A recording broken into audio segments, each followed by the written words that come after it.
Hi, John Cruickshank here, your friend, of course, Mayor Rancho Palos Verdes. I'm videotaping this today, March 25th, 2020, and was asked to put together a quick video for you by Janice Webb, and I thought it was a good idea. So, as you probably all know, I actually contracted the coronavirus or COVID-19 and went through pretty four very miserable days, Thursday through Sunday of last week.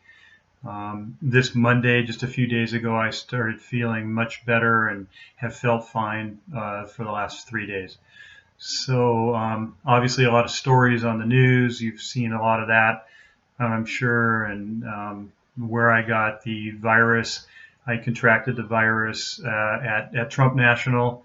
It was during the March 8th party for former Mayor Susan Brooks. There were about 60 or 70 people at that party, plus wait staff were there.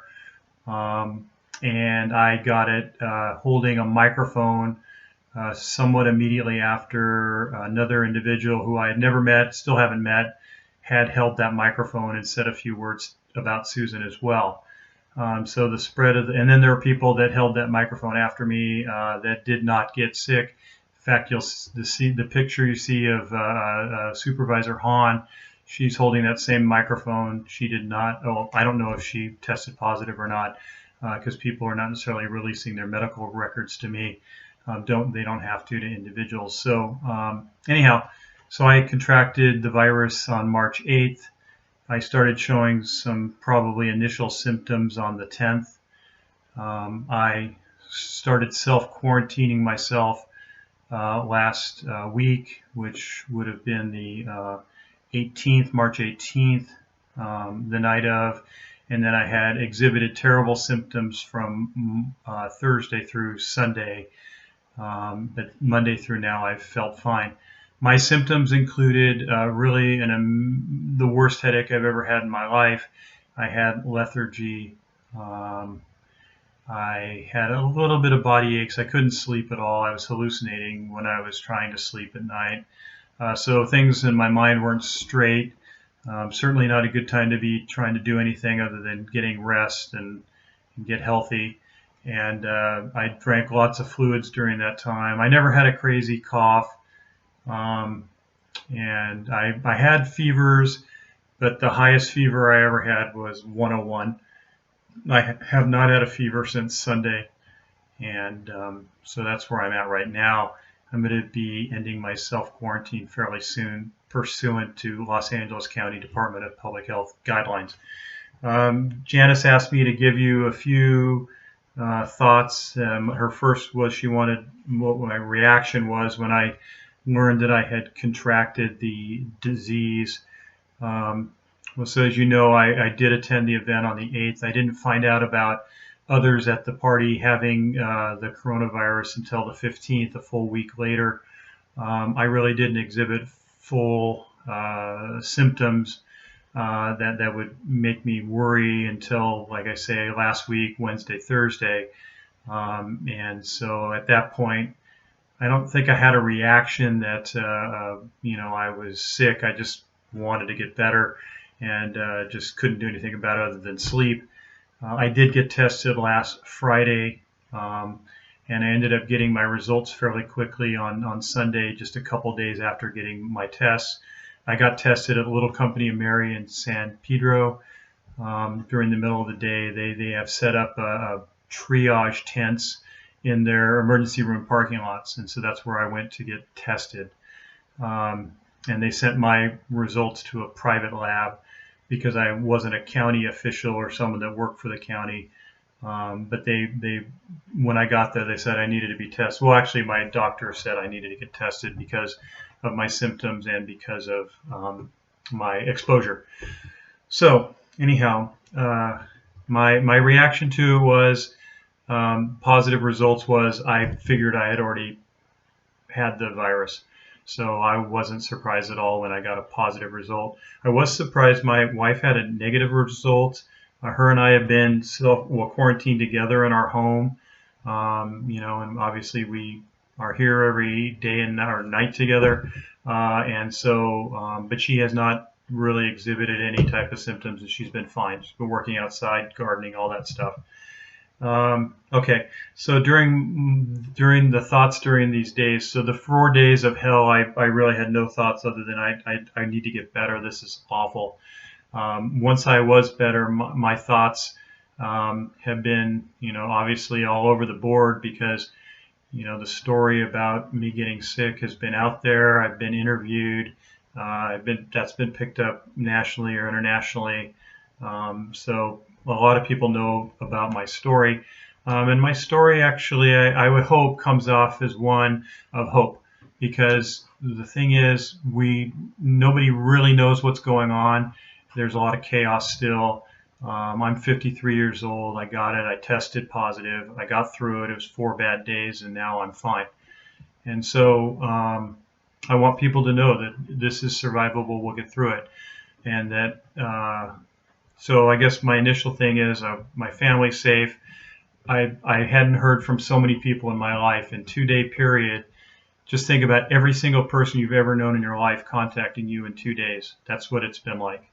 And it's an amazing feeling. I wanted to make sure I got back to each and every one of you that contacted me to let you know I was okay, let you know we can get through this.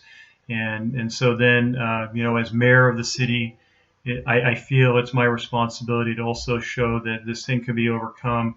We need to stay safe, but we can't fear this thing. And then finally, as a business owner, which is really the most important thing, I think, for this country, so we need to eventually get back to normalcy. We need to have better guidelines. We need to have more. We need to be getting back to work quicker rather than later. We need to not fear this thing. We need to figure out ways in which we can be strong to make sure we all get through this. We need to protect the most vulnerable, of course, but a lot of people are much stronger than I am physically, and they will have probably even less symptoms than I. In fact, a lot of people probably have had it and they don't even realize they had it. Just because my symptoms were very different than what they tell you. So they basically tell you dry, heavy respiratory cough, your chest hurts, you can't breathe, and fever. I basically didn't really have, other than a slight fever, I didn't have the other two. And the reality was my head was just killing me, but they never say major headache is part of one of the symptoms. That was my major symptom, really. And plus the lethargy. I just had no energy at all for 4 days. So what was the turning point? I didn't ever go to the hospital. I made sure I took care of myself. I had lots of liquids. I was constantly drinking water. I think that helped. The Tylenol helped. I never took Advil. I never took the ibuprofen. That's what they tell you not to. I never took that. I took Tylenol, and I, followed the directions on the box. I didn't have a doctor calling me constantly. I never went on a respirator, so I never did any of that. So what do I say are best practices? I just basically have been following the directions that I hear that the health officials have given us, and just follow that. I'm of course washing hands and all that stuff, but I think the reality is don't overexert yourself. Even now, even though I felt better, I'm still not out in my garage doing exercises or that yet. I don't want to risk it. I want to make sure that I ease back into things. But I'm not a health expert, so I'm only telling you what I did. You need to do what you believe works best in consultation with your doctor.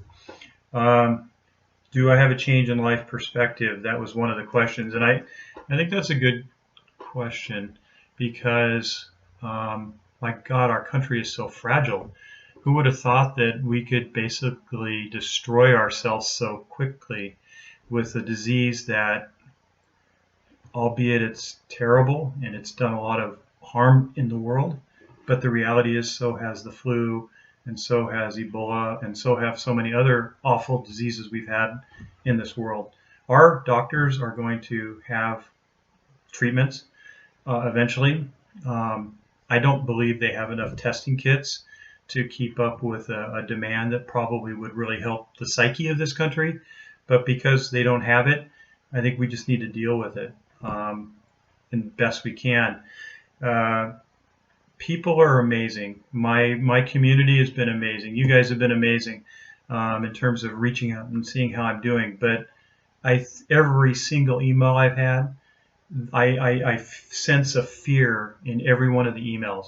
You don't need to be that way with me. I'm fine. I'm fine. Um, we're going to get through it. And so I want our communities, and I want Los Angeles County and Southern California and the country to stay strong. And, I can see where our leaders are going to start separating in terms of their beliefs. I can see Trump saying we need to get back to work, and I see Gavin Newsom probably saying we need to stay sheltered. And I'm going to agree with Trump. I'm going to say we're going to get back to work.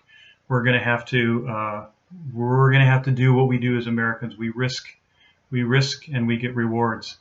And so let's be smart about what we're doing, but let's stay strong. But let's not destroy this country by the fear of the unknown, because that's what's going to happen. So anyhow, if any of you ever want to reach out to me, I'm here for you.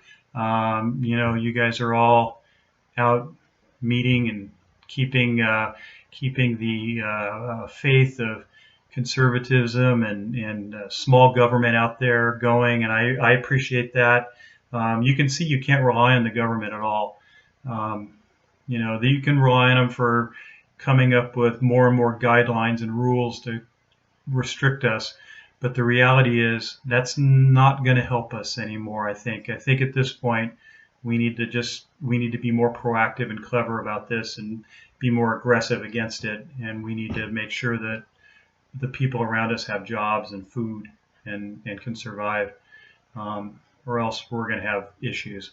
Anyhow, that's all for now. 12 minutes long, probably longer than you wanted. But like I said, I'm around. Hopefully I'm immune. I haven't fully heard that yet, but I've survived COVID-19. So you can too. Take care.